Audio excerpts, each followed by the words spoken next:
Hello friends, welcome to the Kendra academy. Friends, आज इस session में हम लोग बीपीएससी टीआरई 4.0 यानी बीपीएससी टीचर 4.0 न्यू वैकेंसी 2025 के लिए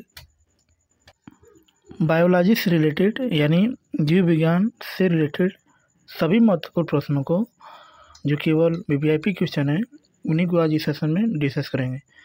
ये सारे प्रश्न आपके एग्जाम के दृष्टिकोण से यानी आप बीपीएससी टीआरई 4.0 के दृष्टिकोण से काफ़ी इम्पोर्टेंट होंगे। इसको ध्यान पूरा ज़रूर देखिएगा। जो लोग पहली बार चैनल पर आए होंगे तो चैनल को सब्सक्राइब कर लीजिएगा और बगल में बेल आइकन का निशान है उसे ज़रूर दबा दीजिएगा ताकि आपको रेगुलर अपडेट मिलता रहे। तो चलिए फ्रेंड्स, बिना देरी किए सेशन को स्टार्ट करते हैं। एक बार प्लीज़ पहले लाइक कर दीजिएगा और जब पूरा सेशन देख लीजिएगा तो कम से कम इसे ग्रुप में ज़रूर शेयर कर दीजिएगा। तो चलिए शुरू करते हैं। आज का हमारा पहला बायोलॉजी से रिलेटेड पहला प्रश्न है जो पूर्व के बीपीएससी में पूछा गया है। ठीक है, आनुवंशिकता शब्द मुख्य रूप से किससे संदर्भित करता है? ऑप्शन ए शरीर रचना, ऑप्शन बी अर्धसूत्री विभाजन, ऑप्शन सी आनुवंशिकी और ऑप्शन डी जो है उपयुक्त में से एक से अधिक और ऑप्शन ई जो है उपयुक्त में से कोई नहीं। इसका जो राइट ऑप्शन हो जाएगा फ्रेंड्स ऑप्शन नंबर सी इसका क्या है राइट ऑप्शन है। आनुवंशिकता के बारे में सबसे पहले जो है ग्रेगर जॉन मेंडल ने बताया था और उनका जो सबसे पहला प्रयोग था मटर के ऊपर था। इन्होंने जो है मटर के ऊपर पहला जो है प्रयोग किया था। आइए इसका हम लोग इसका डिस्कस भी दे सकते हैं फ्रेंड्स। आनुवंशिकता शब्द मुख्य रूप से आनुवंशिकी को संदर्भित करता है। ऐसे लक्षण जो पीढ़ी दर पीढ़ी संचारित होते हैं और आनुवंशिक लक्षण कहलाते हैं।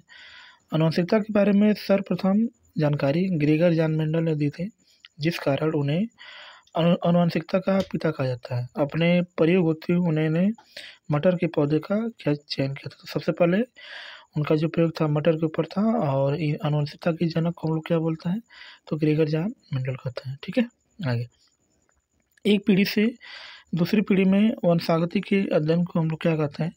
ऑप्शन ए आनुवंशिकी, ऑप्शन बी सूक्ष्म जैविक, ऑप्शन सी कोशिका विज्ञान और ऑप्शन डी उपयुक्त में से एक से अधिक और उपयुक्त में से कोई नहीं।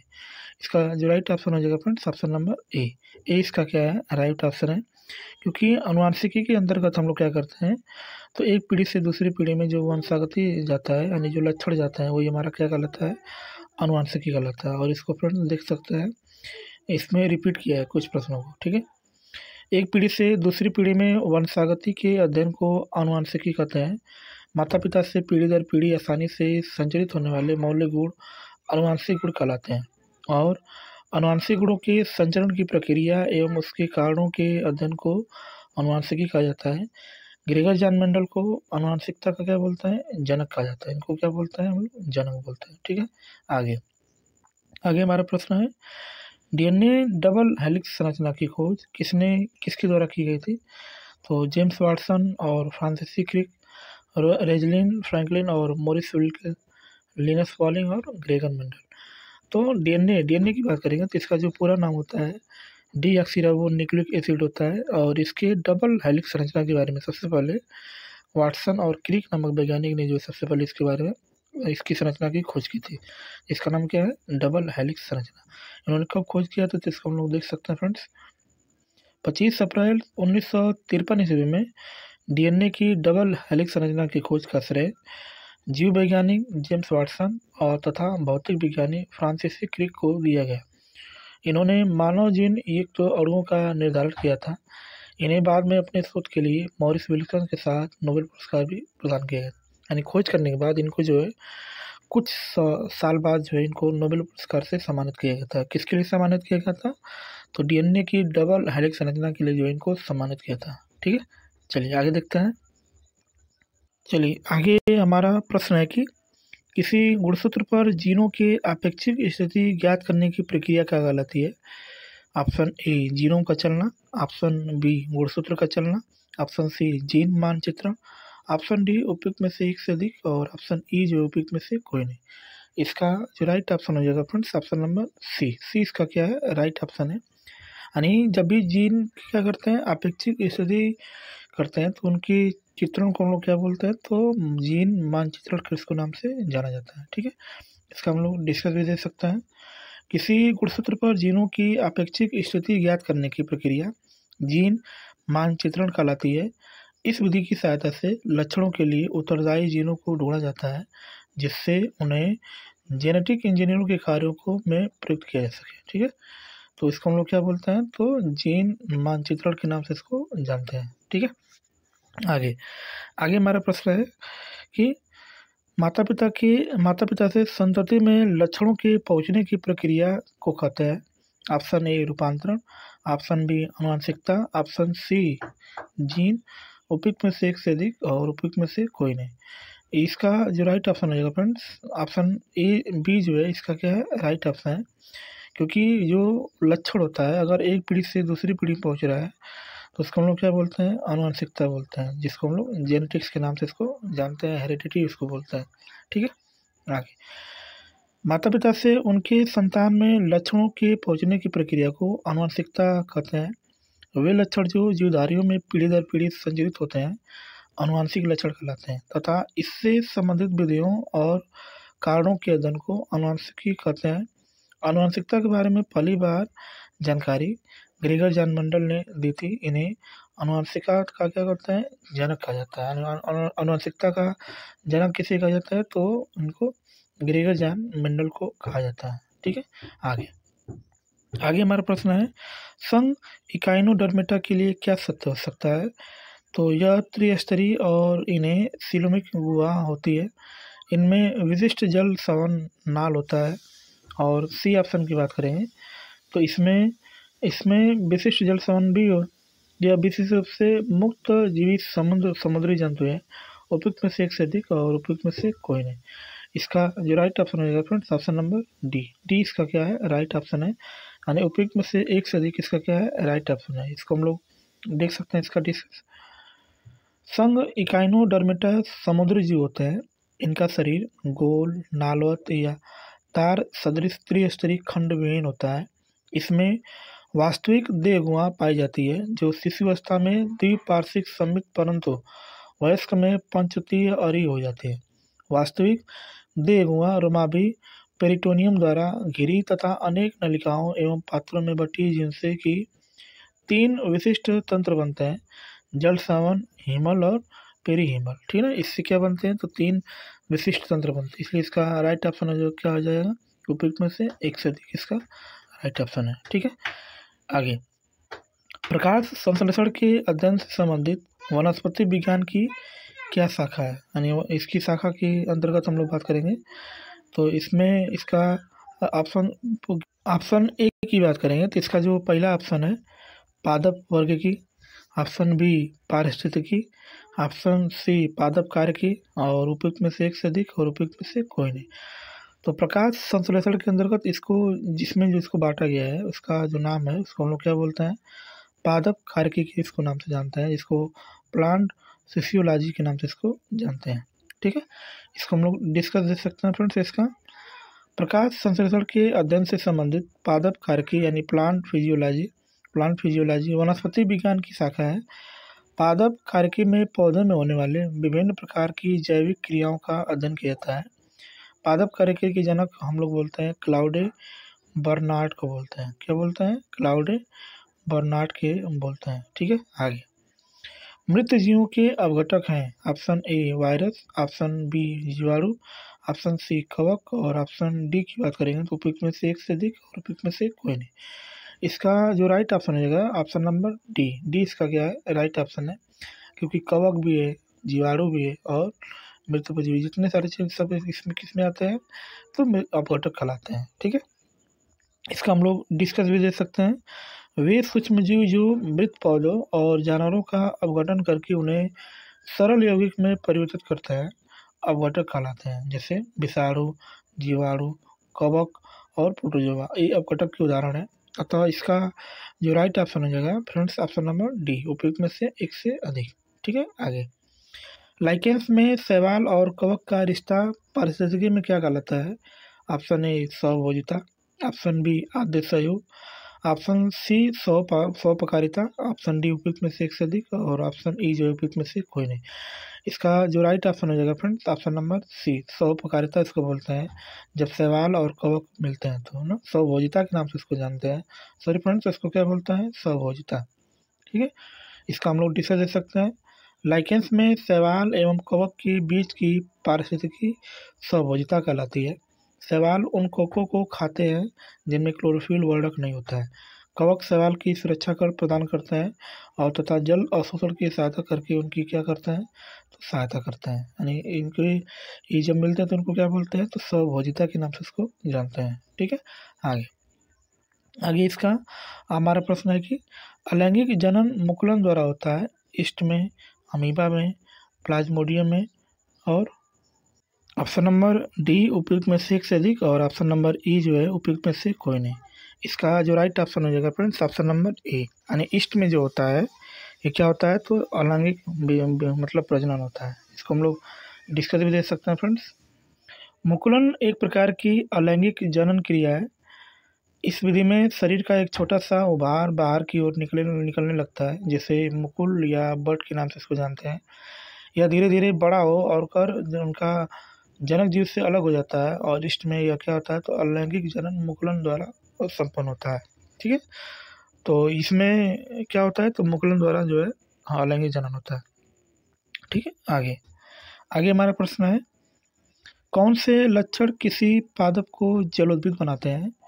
यांत्रिक ऊतक का अभाव या वायतुक की उपस्थिति और ऑप्शन सी जो है सुविकसित श्रवण तंत्र की उपस्थिति और ऑप्शन जो डी है उपयुक्त में से एक से अधिक और ऑप्शन ए की बात करेंगे तो उपयुक्त में से कोई नहीं।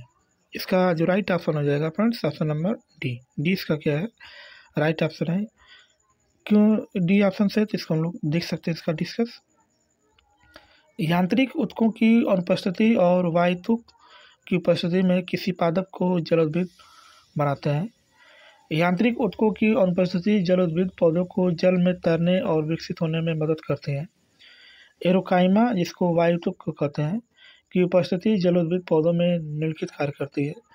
जल में तैरने में मदद, वायु संचार में मदद और आगे हम लोग बात करेंगे तो प्रकाश संश्लेषण में मदद और जल एवं पोषण में अवशोषण में मदद करती है। अतः एरिकाइमा की उपस्थिति जलोद्भिद पौधों को जल में जीवित रहने के लिए और विकसित होने में मदद करती है और उन्हें जलीय पारिस्थितिकी तंत्र में जीवित रहने के लिए अनुकूल बनाती है। ठीक है। और की बात करेंगे तो इसमें सुविकसित श्रवण तंत्र की उपस्थिति किसी पादप को जलोद्भिद नहीं बनाती है, बल्कि यह एक पौधे को जलीय पारिस्थितिकी के बाहर जीवित रहने में मदद करती है। पेड़, झाड़ियाँ, घास एवं फूलदार पौधों में सुविकसित श्रवण तंत्र की उपस्थिति पाई जाती है। ठीक है। चलिए आगे आगे हम लोग बात करेंगे निम्नलिखित में से कौन सी एक फलीदार फसल है? ऑप्शन ए दलहन, ऑप्शन बी ज्वार, ऑप्शन सी बाजरा, ऑप्शन डी उपयुक्त में से एक से अधिक और ऑप्शन ई की बात करेंगे तो उपयुक्त में से कोई नहीं। इसका जो राइट ऑप्शन होगा फ्रेंड्स ऑप्शन नंबर ए। ए इसका क्या है, राइट ऑप्शन है। जो हमारा दलहन होता है ये क्या होता है, तो फलीदार फसल के अंतर्गत आता है। ठीक है। फलीदार फल होता क्या है, तो दिए गए विकल्पों में दलहन एक फलीदार फसल है। मूंग, उड़द, अरहर, चना, लोबिया एवं मटर मुख्य रूप से उगाई जाने वाली दलहनी फसलें हैं। सर्वाधिक दाल का उत्पादन मध्य प्रदेश राज्य करता है। ठीक है। चलिए आगे आगे हमारा प्रश्न है कि लेग्यूमिनस पौधे में नाइट्रोजन स्थिरीकरण के लिए कौन सा वर्णक आवश्यक होता है? एंथोसाइनिन, लेगी हीमोग्लोबिन, फाइकोसाइनिक, उपयुक्त में से एक से अधिक और उपयुक्त में से कोई नहीं। इसका जो राइट ऑप्शन है फ्रेंड्स ऑप्शन नंबर बी। लेकिन हीमोग्लोबिन जो होता है ये नाइट्रोजन स्थिरीकरण के लिए क्या होता है, आवश्यक होता है।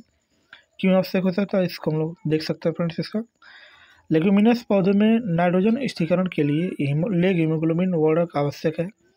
लेग हीमोग्लोबिन फलीदार पौधों की गांठों में पाया जाता है।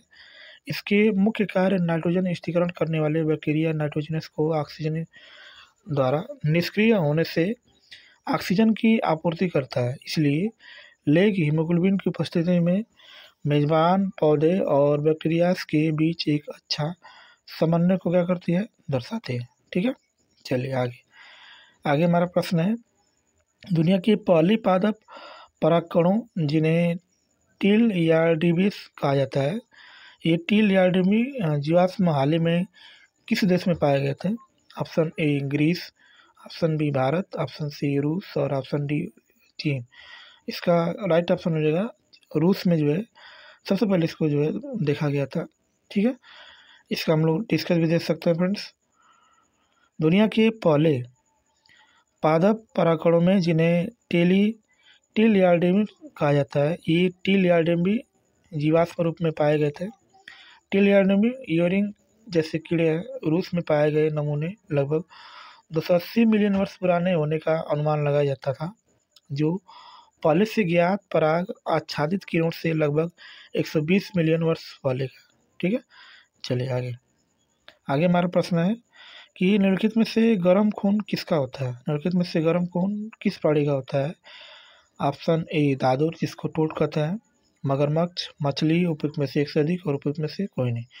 इसका जो राइट ऑप्शन हो जाएगा फ्रेंड्स ऑप्शन नंबर ए, उपयुक्त में से जो है कोई नहीं, इसका क्या है राइट ऑप्शन है।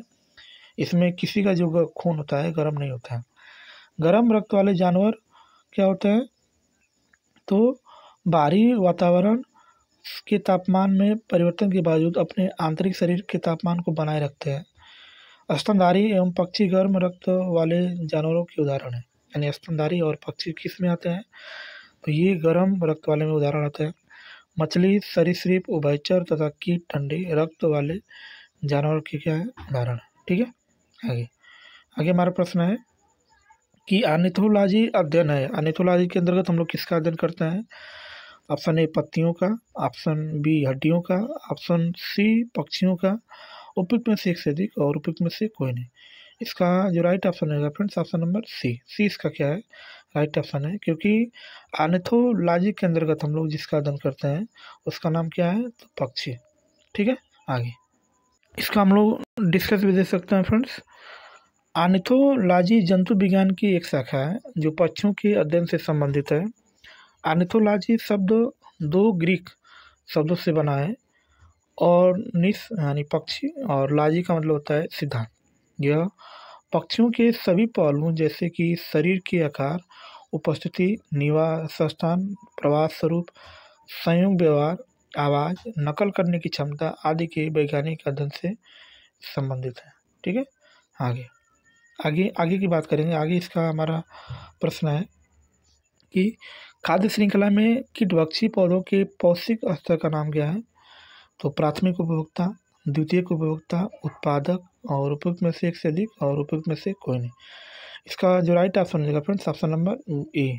इसका क्या है राइट ऑप्शन है, यानी प्राथमिक उपभोक्ता जो है कीटभक्षी खाद्य श्रृंखला में कहलाता है। ठीक है, इसको हम लोग डिस्कस दे सकते हैं। खाद्य श्रृंखला एक विशेष वातावरण या आवास में विभिन्न जीवों के मध्य भोजन संबंध दर्शाती है। खाद्य श्रृंखला का क्रम शाकाहारी, मांसाहारी, सर्वाहारी, निवारक। इस प्रकार खाद्य श्रृंखला में घास उत्पादक शाकाहारी प्राथमिक उपभोक्ता, मांसाहारी द्वितीय उपभोक्ता तथा द्वितीय उपभोक्ता पर निर्भर वाले तृतीय उपभोक्ता हैं। ठीक है, अतः खाद्य श्रृंखला में जो कीटभक्षी पौधे होते हैं इनका जो स्तर होता है उसको हम लोग क्या बोलते हैं? तो ये प्राथमिक उपभोक्ता के अंतर्गत आते हैं। ठीक है, आगे निम्नलिखित में से कौन सा एक वानस्पतिक हार्मोन है? Option A cytokinin, option B insulin, option C estrogen, option D उपयुक्त में से एक से अधिक और ऑप्शन ई जो है उपयुक्त में से कोई नहीं। इसका जो राइट ऑप्शन हो जाएगा friends option number A. Cytokinin होता है, ये क्या होता है? तो एक वानस्पतिक हार्मोन है। ठीक है, चाहे तो हम लोग इसका डिस्कस भी दे सकते हैं। साइटोकाइनिन एक वानस्पतिक हार्मोन है। अन्य वानस्पतिक हार्मोन जिबरेलिक, एथिलीन एवं सल्फ्यूरिक एसिड आदि हैं।